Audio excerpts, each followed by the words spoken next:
திடீரென இன்றைக்கு ஒரு அறிக்கையை அமெரிக்கா விடுத்திருந்த நிலையில இதை பயன்படுத்தி கொண்டு இஸ்ரேலிய பிரதமர் பெஞ்சமின் நெதன்யாகு யுத்தம் இன்னும் முடிவடையவில்லை, நாங்கள் தேவைப்பட்டால் யுத்தத்தை ஆரம்பிப்போம், பாலஸ்தீன விடுதலை அமைப்பினர் ஆயுதத்தை கீழே போட வேண்டும், சரண்டர் ஆக வேண்டும், இல்லாத பட்சத்தில் மீண்டும் யுத்தம் ஆரம்பிக்கும் என்கிற பேச்சையெல்லாம் இன்றைக்கு காலையிலேயே அவருடைய அறிக்கைகள்ல பார்க்க முடிந்தது. தற்போது இந்த வீடியோவை நம்ம ரெக்கார்ட் பண்ணுகிற தருணத்தில் 20க்கு மேற்பட்ட வான்வழி தாக்குதல்களை சதன் காசா, தெற்கு காசா பகுதிகளில் இஸ்ரேலிய ஆக்கிரமிப்பு ராணுவம் நடத்தி இருக்கிறது.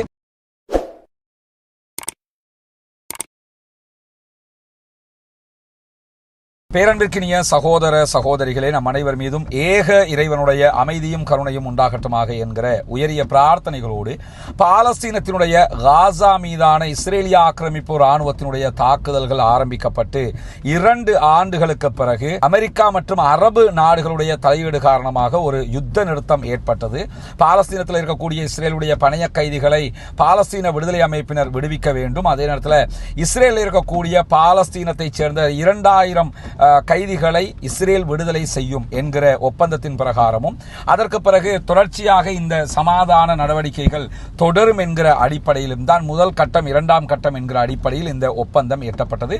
அமெரிக்க அதிபர் டொனால்ட் ட்ரம்பே நேரடியாக வந்து இந்த ஒப்பந்தத்தை செய்திருந்தார். ஆனாலும் இந்த யுத்தத்தில் யுத்த வெற்றியை பெற்றுக்கொள்ள முடியாமல் பெஞ்சமின் நெதன்யாகு இஸ்ரேலிய பிரதமர் தொடர்ந்தும் எப்படியாவது பாலஸ்தீனத்தின் மீது ஒரு தாக்குதலை நடத்த வேண்டும் என்பதில் குறியாக இருந்தார். ஏன்னா அப்படி ஒரு தாக்குதல் நடத்தினால் தான் அவருக்கு தொடர்ந்து யுத்தத்தை நடத்த முடியும். யுத்தத்தை நடத்தினால் அடுத்த தேர்தலில் யுத்த வெற்றி என்று அறிவித்து ஜெயிக்க முடியும் என்பது மட்டும்தான் அவருடைய இலக்காக இருக்கிற போது பாலஸ்தீன விடுதலை அமைப்போடு செய்து கொண்ட ஒப்பந்தத்தின் பிரகாரம் பணைய கைதிகளை பாலஸ்தீன விடுதலை அமைப்பினர் விடுவித்திருந்தார்கள். ஆனால் இதுவரைக்கும் ரஃபா பார்டர்ல முழுமையான ஓப்பனிங் அவங்க பண்ணாம அவ்வப்போது ரஃபா பார்டர்ல இருந்து சில வண்டிகளை மட்டும் உள்ள அனுப்பிக்கிட்டு இருந்தாங்க. இந்த நிலையில இன்றைய நாள் அமெரிக்கா ஒரு அறிவித்தலை விடுத்திருந்தாங்க.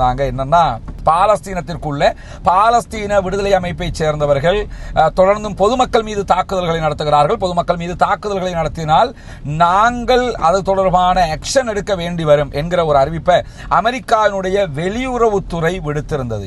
இந்த அறிவிப்பை உடனடியாகவே பாலஸ்தீன விடுதலை அமைப்பினர் மறுதளித்திருந்தாங்க. காரணம் என்னன்னு கேட்டா, பாலஸ்தீன விடுதலை அமைப்பினர் ஒருபோதும் பொதுமக்கள் மீது தாக்குதல்களை நடத்தவில்லை. காசாவுக்குள்ள கிட்டத்தட்ட 30க்கு மேற்பட்டவர்கள் கொல்லப்பட்டார்கள். அவங்க யாருன்னு கேட்டா தேச துரோகிகள். நாசர் அபு ஷபாப் என்கிறவனுடைய தலைமையில் இயங்கக்கூடிய தேச துரோகிகள் இஸ்ரேலிட்ட இருந்து பணத்தையும் ஆயுதத்தையும் பெற்றுக்கொண்டு பாலஸ்தீன அப்பாவிகளுக்கு வருகிற உணவுகளை திருடிக்கொண்டு யுத்த காலத்திலேயே இவர்களுக்கு பயிற்சிகள் கொடுக்கப்பட்டு உள்ளுக்குள்ள ஒரு கிளர்ச்சி குழு உருவாக்கப்பட்டிருக்கிறது. அந்த குழுவின் மீதுதான் பாலஸ்தீன விடுதலை ராணுவம் தாக்குதல்களை நடத்தி இருந்த நிலையில அவங்களை கைதும் பண்ணி இருக்கிறாங்க. இந்த நிலையில அவர்கள் மீது நடத்துகிற தாக்குதல்களை அமெரிக்காவுடைய வெளியுறவுத்துறை பொதுமக்கள் மீது நடத்துகிற தாக்குதலாக சித்தரித்திருக்கிறது. ஆனாலும் 2 நாட்களுக்கு முன்பதாக அமெரிக்க அதிபர் டொனால்ட் ட்ரம்ப் இடத்திலேயே காசாவுக்குள்ள இப்படி சில தாக்குதல்களை பாலஸ்தீன விடுதலை அமைப்பினர் செய்கிறார்களே என்று கேட்ட நேரத்தில், ஆமா அதெல்லாம் எங்களுக்கு தெரியும், அவர்களுக்கு மீது தாக்குதல் நடத்தத்தான் வேணும், அவங்க நாட்டுக்குள்ள குழப்பத்தை உண்டாக்குறவங்க, அதனாலதான் பாலஸ்டைன் போர்சஸ் இந்த தாக்குதல்கள் நடத்துறாங்க, நாங்களாக இருந்தாலும் அதைத்தான் செய்வோம் என்று சொல்லி பாலஸ்தீன விடுதலை அமைப்பினர் செய்கிற வேலைகளை அவர்கள் ஆதரித்திருந்தார். ஆதரித்ததற்கு பிறகு திடீரென இன்றைக்கு ஒரு அறிக்கையை அமெரிக்கா விடுத்திருந்த நிலையில இதை பயன்படுத்தி கொண்டு இஸ்ரேலிய பிரதமர் பெஞ்சமின் நெதன்யாகு யுத்தம் இன்னும் முடிவடையவில்லை, நாங்கள் தேவைப்பட்டால் யுத்தத்தை ஆரம்பிப்போம், பாலஸ்தீன விடுதலை அமைப்பினர் ஆயுதத்தை கீழே போட வேண்டும், சரண்டர் ஆக வேண்டும், இல்லாத பட்சத்தில் மீண்டும் யுத்தம் ஆரம்பிக்கும் என்கிற பேச்சையெல்லாம் இன்றைக்கு காலையிலேயே அவருடைய அறிக்கைகளில் பார்க்க முடிந்தது. தற்போது இந்த வீடியோவை நம்ம ரெக்கார்ட் பண்ணுகிற தருணத்தில் 20க்கு மேற்பட்ட வான்வழி தாக்குதல்களை சதன் காசா, தெற்கு காசா பகுதிகளில் இஸ்ரேலிய ஆக்கிரமிப்பு ராணுவம் நடத்தி இருக்கிறது. மிக பெரும் யுத்த நிறுத்த மீறலாக இது பார்க்கப்படுகிறது. 20க்கு மேற்பட்ட அவர்களுடைய விமானங்கள் மூலமான தாக்குதல்கள் நடத்தப்பட்டிருக்கிறது. அங்கு கிட்டத்தட்ட இதுவரைக்கும் 11 சகோதரர்கள் கொல்லப்பட்டிருக்கிறார்கள், ஷஹீதாகி இருக்கிறார்கள் என்கிற செய்திகள் வெளியாகி இருக்கிறது.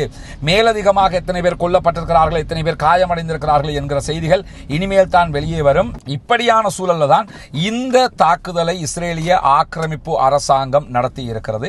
இது ஏற்றுக்கொள்ள முடியாத மிகப்பெரிய யுத்த நிறுத்த மீறலாக இருக்கிற சந்தர்ப்பத்தில் தான் பாலஸ்தீன விடுதலை ராணுவத்தை சேர்ந்தவர்களும் பாலஸ்தீன விடுதலை அமைப்பும் ஒரு அறிக்கையை வெளியிட்டிருக்கிறார்கள். சர்வதேச அளவில் இந்த ஒப்பந்தத்திற்காக பாடுபட்ட அரபு நாடுகள், குறிப்பாக கத்தர், டர்க்கி, அதே போன்று ஈஜிப்ட் ஆகிய நாடுகள் அமெரிக்காவோடு பேசி இதற்கு முடிவு காண வேண்டும். ஏன்னா நாங்க மீண்டும் யுத்த யுத்தத்தை ஆரம்பிக்கல. பெஞ்சமின் நெத்தன்யாகுவினுடைய ஆக்கிரமிப்பு அரசாங்கம் தான் யுத்தத்தை ஆரம்பித்திருக்கிறது என்று சொல்லியிருக்கிறார்கள். பாலஸ்தீன அப்பாவிகள் யுத்த நிறுத்தத்தால கொஞ்சம் பெருமூச்சு விடுகிற இந்த சந்தர்ப்பத்தில் மீண்டும் தங்களுடைய புத்தியை காட்ட ஆரம்பித்திருக்கிறது இஸ்ரேலிய ஆக்கிரமிப்பு அரசாங்கம், இஸ்ரேலிய ஆக்கிரமிப்பு ராணுவம். ஆனால் இதுவரைக்கும் பாலஸ்தீன விடுதலை அமைப்பினர் தாக்குதல்களை தொடரவில்லை, ஆரம்பிக்கவே இல்லை என்கிற செய்திகளும் தெளிவாக வெளியாகி இருக்கிறது. அமெரிக்காவும் அரபு நாடுகளும் சேர்ந்து செய்த ஒரு ஒப்பந்தம் தான் இது. இந்த ஒப்பந்தத்தில் இஸ்ரேல் மிக தெளிவான யுத்த நிறுத்த மீறலை செய்து கொண்டிருக்கிறது. சர்வதேச நாடுகள் இதற்கு எதிராக பேச வேண்டும், இதற்கு எதிராக குரல் எழுப்ப வேண்டும் என்கிற கோரிக்கைகளையும் பாலஸ்தீன விடுதலை அமைப்பினர் வெளியிட்டிருக்கக்கூடிய சந்தர்ப்பத்தில் தான் இந்த தாக்குதல்கள் நடைபெற்றிருக்கிறது. நம்ம இன்றைக்கு நடந்த மற்ற தகவல்களை தனியாக வீடியோவாக பேசிட்டோம், ரெக்கார்ட் பண்ணி அது வெளியிட போகிற நேரத்தில் தான் இந்த பிரேக்கிங் நியூஸ் வந்ததுனால அதையும் இத்தோடு இணைத்திருக்கிறோம். நம்ம பயணத்தில் இருக்கிற காரணத்தில் தான் உடனே இதை பேச வேண்டியிருந்தது. எனவே இதன் தொடர்ச்சியாக இன்றைக்கு நடந்த மற்ற செய்திகள் என்ன என்பதையும் நீங்கள் பார்க்க முடியும். நமக்கெல்லாம் தெரியும், உலகம் முழுவதும் ஜென்சியினுடைய ஆர்ப்பாட்டங்கள் பல நாடுகளில் தொடர்ந்து வருகிறது. தற்போது மடகஸ்கரில் பாரிய ஆர்ப்பாட்டங்கள் காரணமாக அங்கிருந்த மடகஸ்கர் ஜனாதிபதி நாட்டை விட்டு வெளியேறியிருக்கிறார். ஆரம்பமாக இலங்கையில் ஆரம்பித்தது, வங்காளதேசத்தில் ஆரம்பித்தது, அதற்கு பிறகு நேபாளத்தில் ஜென்சியினுடைய ஆர்ப்பாட்டம் காரணமாக அந்த நாட்டினுடைய அதிபர்கள், அரசாங்கம் உள்ளிட்ட அத்தனை பேருமே பதவி விலக வேண்டிய நிர்பந்தம் எல்லாம் ஏற்பட்டது. இதனுடைய தொடரில் உலகம் முழுவதும் ஜனநாயகம் பேசி வருகிற, எங்களை விட்டால் ஆட்கள் இல்லை என்று சொல்லி வருகிற அமெரிக்காவில் ஒரு மாபெரும் ஆர்ப்பாட்டம் இன்றைக்கு நடந்தேறி இருக்கிறது. அமெரிக்காவினுடைய முக்கியமான நகரங்கள் 1700 நகரங்களில் நடைபெற்ற இந்த ஆர்ப்பாட்டங்களில் லட்சக்கணக்கான மக்கள், குறிப்பாக 5 மில்லியனுக்கு மேற்பட்ட 50 லட்சத்துக்கு மேற்பட்ட மக்கள் இந்த ஆர்ப்பாட்டங்களில் பங்கெடுத்ததாக சொல்லப்படுகிறது. இதற்கான காரணமாக சொல்லப்படுவது என்னன்னா, நோ கிங்ஸ் என்பதுதான் அவர்களுடைய வாதமாக இருக்கிறது. இந்த நாட்டிலே எந்த ஒரு மன்னர்களும் இல்லை, எந்த ஒரு அரசர்களும் இல்லை என்கிற பெயரில் தான் இந்த ஆர்ப்பாட்டங்கள் நடத்தப்படுகிறது. ஏன்னா அமெரிக்காவில் ஜனநாயகம் செத்து போயிருக்கிறது, அமெரிக்காவினுடைய அரசாங்கம் ஸ்தம்பித்திருக்கிறது, ஆர்ப்பாட்டம் நடத்துகிறவர்கள் முடக்கப்படுகிறார்கள். எனவே இதற்கு தீர்வு வேண்டும் என்றுதான் அமெரிக்க அதிபர் டொனால்ட் ட்ரம்ப்புக்கு எதிராக இந்த மாபெரும் போராட்டங்கள் நடைபெற்று வருகிற நேரத்தில் அமெரிக்க அதிபர் டொனால்ட் ட்ரம்பினுடைய கட்சியைச் சேர்ந்தவர்கள் இந்த ஆர்ப்பாட்டம் ஒரு இன்திஃபாலா என்று சொல்லுகிறார்கள். இன்திஃபாலான்னா காசாவில், பாலஸ்தீனத்தில் இஸ்ரேல் மூலமாக அங்கிருந்த அப்பாவிகள் வெளியேற்றப்பட்டது இன்திஃபாலா என்று சொல்லப்படும். இந்த இன்திஃபாலாவினுடைய பெயரை பயன்படுத்துவதோடு இதற்கு பின்னணியிலே பாலஸ்தீன விடுதலை அமைப்பினர் இருக்கிறார்கள் என்கிற செய்திகளையும் அமெரிக்க அதிபருடைய கூட்டத்தார், கட்சியைச் சேர்ந்தவர்கள் பேசக்கூடிய ஒரு நிலைக்கு தற்போதைய சூழல் மாறியிருக்கிறது. ஏன்னா இவ்வளவு காலமாக ஏதாவது நடந்தால் அதுக்கு பின்னாடி இஸ்ரேல் இருக்குதுன்னு தான் எல்லாரும் சொல்லுவாங்க. ஆனால் இப்பொழுது நடக்கக்கூடிய ஆர்ப்பாட்டங்களுக்கு பின்னாடியே பாலஸ்தீன விடுதலை அமைப்பு இருக்கிறது என்று சொல்லுகிற அளவுக்கு அவர்களுடைய கையாலாகத்தன நிலை மாறியிருக்கக்கூடிய சூழலில் காசாவில் ஏற்பட்டிருக்கக்கூடிய யுத்த நிறுத்தத்திலையும் பல மாற்றங்கள் நிகழ்ந்து வருவதை நம்ம பார்க்க முடியும். குறிப்பாக ரஃபா பார்டர் மொத்தமாக திறக்கப்படவில்லை, அவ்வப்போது சில நேரங்களில் திறக்கப்படுகிறது. நேற்றைய தினமும் அதற்கு முதல் நாளும் 2 தடவைகள் ரஃபா பார்டர் திறக்கப்பட்டது. அதை தவிர்த்து நிரந்தரமாக திறந்து வைக்க வேண்டும் என்கிற கோரிக்கை பிரகாரம் ரஃபா பார்டரை திறக்க மறுத்து கொண்டிருக்கிறது இஸ்ரேலிய ஆக்கிரமிப்பு அரசாங்கம் என்கிற செய்திகளும் இன்றைக்கு வெளியாகி இருக்கக்கூடிய சூழலில் அதற்கு எதிராக பாலஸ்தீன விடுதலை அமைப்பு இன்றைக்கு கடுமையான கண்டனத்தை தெரிவித்திருக்கிறார்கள். தொடர்ந்து ரஃபா பார்டரை மூடி வைத்திருந்தால் எங்களிடம் இருக்கக்கூடிய பணைய கைதிகள், இறந்த பணைய கைதிகளுடைய உடல்களை திருப்பி தருவதில் தாமதம் ஏற்படும் என்கிற எச்சரிக்கையை விடுத்திருக்கிறார்கள்.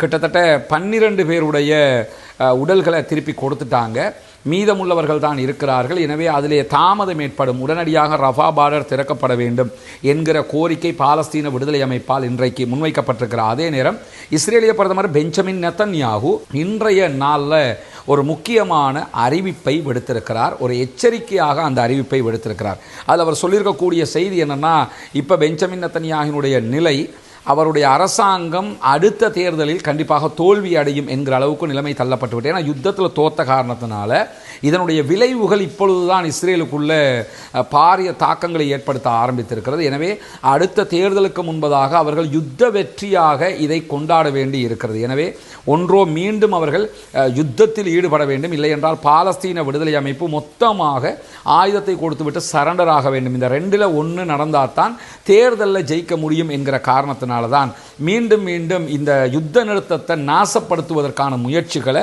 இஸ்ரேலிய பிரதமர் பெஞ்சமின் நெத்தன்யாகு செய்து வருகிறார். அந்த அடிப்படையில் அவர் இன்றைக்கு விடுத்திருக்கக்கூடிய அறிவிப்பில் மத்திய கிழக்கினுடைய ஃபேஸையே நாங்கள் மாற்றுகிற முயற்சியில் இருக்கிறோம்ங்கிறார். ஏன்னா இந்த யுத்தத்தை ஆரம்பிக்கும் போது கிரேட்டர் இஸ்ரேலை பற்றி பேசிக்கிட்டு இருந்தார். நாங்கள் பறந்துபட்ட ஒரு இஸ்ரேலை உருவாக்க போகிறோம்னு சவுதி அரேபியா வரைக்கும் உண்டான பகுதிகளை கைப்பற்ற வேண்டும் என்பதுதான் அவர்களுடைய திட்டம். சிரியாவினுடைய பகுதிகள், ஈஜிப்டினுடைய பகுதிகள், இதெல்லாம் அவங்க கைப்பற்றுவது தான் அந்த கிரேட்டர் இஸ்ரேலுடைய திட்டமாக இருந்தது.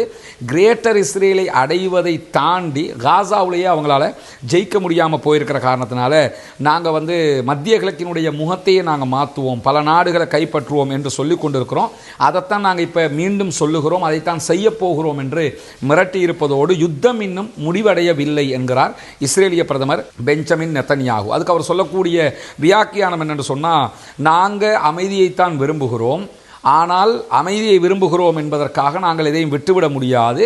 மறுபுறமாக தாவீதினுடைய வாளையும் நாங்கள் கையில் ஏந்தி இருக்கிறோம்ங்கிறாங்க. தாவூது நபின்னு நம்ம சொல்லுவோம், அவங்க தாவீதுன்னு சொல்லுவாங்க. இந்த தாவீதினுடைய வாளையும் நாங்கள் கையில் ஏந்தி இருக்கிறோம். சமாதானம், இப்போதைக்கு சமாதானம், திருப்பி சண்டைன்னா நாங்கள் வந்துடுவோம் என்கிற விதமாக அவருடைய எச்சரிக்கை அமைத்திருக்கிறது மட்டுமல்லாமல், ஒப்பந்தத்தினுடைய அனைத்து விதிமுறைகளும் செயல்படுத்தப்படுகிற போது பாலஸ்தீன விடுதலை அமைப்பினர் தங்களுடைய ஆயுதங்களை கீழே வைக்க வேண்டும். அப்படி செய்தால்தான் யுத்தம் மொத்தமாக முடிந்ததாக கருதப்படும் என்கிறார். ஏன்னா முதல் கட்டம் காசாவுக்குள்ள உணவுகளை அனுப்புவது, அதற்கு பகரமாக பாலஸ்தீன மக்கள் 2000 பேரை விடுதலை பண்ணுறது, இறந்தவர்களுடைய உடல்களை கொடுக்கிறது, இது முதல் கட்டமாக இருந்தது. இரண்டாம் கட்டமாக மேலதிகமான வேலைகள் காசாவுக்குள்ள நடக்கணுமாகனா பாலஸ்தீன விடுதலை அமைப்பு ஆயுதத்தை கீழே வைக்கணுங்கிறார் பெஞ்சமின் நெத்தன்யாகு. ஆனால் அமெரிக்காவினுடைய அதிபரை பொறுத்தவரையில் பாலஸ்தீன விடுதலை அமைப்பு இப்போ ஆயுதம் வச்சுக்கிறதுல எந்த பிரச்சனையும் கிடையாதுன்னு அவர் சொல்லிட்டாரு. அடுத்த நாள் இல்லை ஆயுதங்களை வச்சுக்கல கூடாதுங்கிறாரு, பிறகு மீண்டும் ஆயுதங்களை வச்சுக்கலாம்ங்கிறாரு. அவர் பல நிலைப்பாடுகளை அரசியல் ரீதியாக எடுத்துக்கொண்டிருக்கக்கூடிய நிலையில தான் காசாவில் யுத்தம் முடியவில்லை என்கிறார் பெஞ்சமின் நெத்தன்யாகு. அதே நேரத்தில் ஆக்கிரமிக்கப்பட்டிருக்கக்கூடிய மேற்கு கரையினுடைய வடக்கு பகுதியில் இருக்கக்கூடிய தூபாஸில் இஸ்ரேலிய ஆக்கிரமிப்பு இராணுவத்தினுடைய ஒரு பெரும் படைப்பிரிவு இறக்கப்பட்டு சோதனைகள் நடத்தப்படுகிறது. பல சகோதரர்கள் இன்றைக்கு கைது செய்யப்பட்டு கொண்டிருக்கிறார்கள் என்கிற செய்திகளும் வெளியாகி இருக்கிறார். அதே நேரம் இன்றைக்கும் பாலஸ்தீன விடுதலை அமைப்பினர் 2 இறந்த இஸ்ரேலிய பணைய கைதிகளுடைய உடல்களை இஸ்ரேலிடத்தில் ஒப்படைத்திருக்கிறது. அவர்கள் எங்களுடைய ஆட்கள் தான் என்பதையும் இஸ்ரேலிய ஆக்கிரமிப்பு அரசாங்கமும் ஒப்புக்கொண்டிருக்கக்கூடிய செய்திகளும் இன்றைக்கு வெளியாகி இருக்கிற அதே நேரத்தில் அமெரிக்காவினுடைய வெளியுறவுத்துறை ஒரு அறிக்கையை வெளியிட்டிருக்கிறது. இந்த அறிக்கை என்னங்கிறதுக்கு முன்னாடி இந்த அறிக்கையை பாலஸ்தீன விடுதலை அமைப்பினர் மொத்தமாக நிராகரித்திருக்கிறார்கள். அந்த அறிக்கையில் என்ன இருக்குதுன்னு சொல்லி சொன்னால், காசாவில் இருக்கக்கூடிய பொதுமக்களுக்கு எதிராக பாலஸ்தீன விடுதலை அமைப்பு தாக்குதல்களை நடத்துகிறது. அந்த தாக்குதல்கள் நிறுத்தப்பட வேண்டும், இல்லாத பட்சத்தில் அவர்களுக்கு எதிராக நாங்கள் நடவடிக்கை எடுப்போம் என்று சொல்லி அறிக்கையில் அவங்க வெளியிட்டிருக்கிறது மட்டுமல்லாமல், இந்த தாக்குதல்கள் தொடர்ந்தால் போர் நிறுத்தத்தை பாலஸ்தீன விடுதலை அமைப்பு மீறியதாக கருதப்படும் என்று சொல்லியிருக்கிறார்கள். முதல்ல பாலஸ்தீன விடுதலை அமைப்பு காசாவுக்குள்ளே எந்த பொதுமக்கள் மீதும் தாக்குதல் நடத்தல. அவங்க நடத்தக்கூடிய தாக்குதல்கள் யாசர் அபு ஷபாபினுடைய இஸ்ரேலால் உருவாக்கப்பட்ட ஒரு கிளர்ச்சி குழுவுக்கு எதிரான தாக்குதல். காசாவினுடைய ஆட்சி பாலஸ்தீன விடுதலை அமைப்பிடத்திலும் பாலஸ்தீன மக்களிடத்திலும் இருக்கிறது. பாலஸ்தீனத்துக்குள்ளேயே இந்த யுத்த காலத்தில் யாசர் அபு ஷபாபுங்கிற ஒரு ட்ரக் டீலர்கிட்ட பணத்தையும் ஆயுதத்தையும் கொடுத்து இஸ்ரேல் ஒரு குழுவை உருவாக்கி வச்சிருக்கிறாங்க. அந்த குழு பணத்திற்காக ஆயுதங்களை வைத்துக்கொண்டு பாலஸ்தீன விடுதலை அமைப்பின் மீது தாக்குதல்களை நடத்துகிறார்கள். அதனால் தான் அவர்களை கட்டுப்படுத்தும் விதமாக தாக்குதல்களை நடத்துகிறது பாலஸ்தீன விடுதலை அமைப்பு. இதை அமெரிக்க அதிபர் டொனால்ட் ட்ரம்பே ஒப்புக்கொண்டிருக்கிறார். அந்த இருக்கக்கூடிய குழுக்கள் மீது பாலஸ்தீன விடுதலை அமைப்பு தாக்குதல் நடத்த வேண்டும், அது சரிதான், நாங்களாக இருந்தாலும் அதான் பண்ணுவோன்றெல்லாம் சொன்னதுக்கு பிறகு இன்றைக்கு வெளியிட்டிருக்கக்கூடிய அமெரிக்காவுடைய வெளியுறவுத்துறையினுடைய அறிவிப்பில் மிக தெளிவாக பாலஸ்தீன விடுதலை அமைப்பு பொதுமக்கள் மீது தாக்குதல்களை நடத்துகிறது என்கிற பொய்யான ஒரு குற்றச்சாட்டை சொல்லியிருக்கிறார்கள். இதனை இன்றைக்கு மறுத்திருக்கக்கூடிய பாலஸ்தீன விடுதலை அமைப்பினர் என்ன சொல்கிறாங்கன்னா, நாங்கள் எந்த இடத்துலையும் பொதுமக்கள் மீது தாக்குதல் நடத்தலை, யுத்த காலத்தில் கூட நாங்கள் தாக்குதல் நடத்தினது கிடையாது, எனவே எங்கள் மீது சொல்லப்படக்கூடிய செய்திகள் அபாண்டமானது, அமெரிக்க அதிபர் எங்களை பற்றி தெளிவாக புரிந்திருக்கும் போது இப்படி வெளியுறவுத்துறை பொய்யான தகவல்களை சொல்லக்கூடாது என்கிற செய்திகளை சொல்லியிருக்கிறார். அதே நேரத்தில் இஸ்ரேலுடைய ப்ளூ அண்ட் ஒயிட் கட்சியினுடைய தலைவராக இருக்கக்கூடிய பென்னி கான்ட்ஸ் இன்றைக்கு வெளியிட்டிருக்கக்கூடிய ஒரு அறிக்கையில் நம்ம யுத்தத்துக்கு எந்த விதமான ப்ரிப்பேரும் இல்லாமல் போன காரணத்தினால இந்த யுத்தத்தில் நம்ம தோல்வி அடைந்திருக்கிறோம், நம்ம ஆயத்தமாகவே இருக்கல்ல என்பது மிக தெளிவாக தெரிந்துவிட்டது. எனவே இந்த யுத்தத்தில் நாம் தோல்விதான் அடைந்திருக்கிறோம் என்பதை இன்றைக்கு அவரும் வெளிப்படையாக பேசியிருக்கக்கூடிய செய்திகள் வெளியாக இருக்கிற அதே நேரம் இஸ்ரேலுடைய போக்குவரத்து அமைச்சராக இருக்கக்கூடிய மிரி ரெகோவ் என்பவர் இன்றைக்கு ஒரு முக்கியமான அறிவிப்பை விடுத்திருக்கிறார் அரசாங்கம் சார்பாக. அதில் அவர் என்ன சொல்றாருன்னு கேட்டால், சிறைப்பிடிக்கப்பட்டிருக்கக்கூடியவர்கள் உயிரோடு இருந்தவர்களை நாங்கள் மீட்டுட்டோம், அவங்க சமாதான உடன்படிக்கை பிரகாரம் வந்துட்டாங்க. தற்போது அங்கே இருக்கக்கூடிய செத்தவர்களுடைய பிணங்கள் எச்சங்கள் எடுக்கப்பட்டு கொண்டிருக்கிறது. அவர்களையும் மொத்தமாக நாங்கள் எடுத்ததற்கு பிறகு இஸ்ரேல் மீண்டும் பாலஸ்தீன விடுதலை அமைப்புக்கு எதிராக தாக்குதல்களை நடத்தும், யுத்தத்தை ஆரம்பிக்கும் என்கிற செய்திகளை இஸ்ரேலுடைய போக்குவரத்து அமைச்சரும் சொல்லியிருக்கிறார். பிரதமர் ஒருபுறம் யுத்தம் முடிவுக்கு வரவில்லை என்கிறார், இஸ்ரேலுடைய போக்குவரத்து அமைச்சர் மீண்டும் தாக்குதல்கள் தொடரும், யுத்தத்தை ஆரம்பிப்போம் என்கிறார். எனவே இஸ்ரேல் பணைய கைதிகளை வெளியெடுத்ததற்கு பிறகு, அவர்களுடைய உடல்களையும் எடுத்ததற்கு பிறகு மீண்டும் பாலஸ்தீனத்தின் மீது யுத்தத்தை ஆரம்பிக்கலாம் என்கிற அச்சம் சர்வதேச அளவில் எழுந்திருக்கிறது. பல ஆய்வாளர்களும் பத்திரிகையாளர்களும் கூட இந்த அச்சத்தை வெளிப்படுத்துகிறார்கள். ஆனால் நடுவர்கள், குறிப்பாக கத்தர், ஈஜிப்ட், துருக்கி ஆகிய நாடுகள் இதிலே தலையிட்டு சமாதானத்தை பாதுகாக்க வேண்டும் என்கிற கோரிக்கைகளை அத்தனை பேருமே எழுப்பிக் கொண்டிருக்கக்கூடிய நிலையில் காசாவுக்குள்ளே தற்போது நடந்து வருகிற இந்த மாற்றங்கள், ரஃபா பார்டர் இன்னும் திறக்கப்படலை, அதே மாதிரி பாலஸ்தீனம் மீது கொடுக்கப்பட்ட வாக்குறுதிகள் நிறைவேற்றப்படாத நிலையிலையும் இந்த சமாதான தூதுவர்களாக இருந்த 3 முக்கியமான அரபு இஸ்லாமிய நாடுகள் இது தொடர்பாக இன்னும் எந்த கருத்துக்களையும் சொல்லாமல் இருப்பதும் மிகப்பெரிய கவலைக்குரிய ஒரு நிகழ்வாக இருக்கிறது. பொறுத்திருந்து பார்ப்போம் என்னவெல்லாம் நடக்கிறது என்பதை. பாலஸ்தீனம் தொடர்பான முக்கியமான செய்திகளைத்தான் இன்றைய தினமும் நம்ம தொகுப்பாக தந்திருக்கிறோம். தொடர்ந்து இணைந்திருங்கள். பாலஸ்தீனம் வெற்றி பெற வேண்டும், பாலஸ்தீனம் சுதந்திரம் அடைய வேண்டும், பாலஸ்தீன மக்களும் நம்மை போன்று நிம்மதியானவர்களாக மாற வேண்டும், வாழ வேண்டும் என்கிற உயரிய பிரார்த்தனைகளோடு பாலஸ்தீன அப்பாவிகளுக்காக தொடர்ந்தும் ஜனநாயக ரீதியாகவும் குரல் எழுப்புவோமாக. வாஹிர் தஅவானா அல்ஹம்துலில்லாஹி ரப்பில் ஆலமீன்.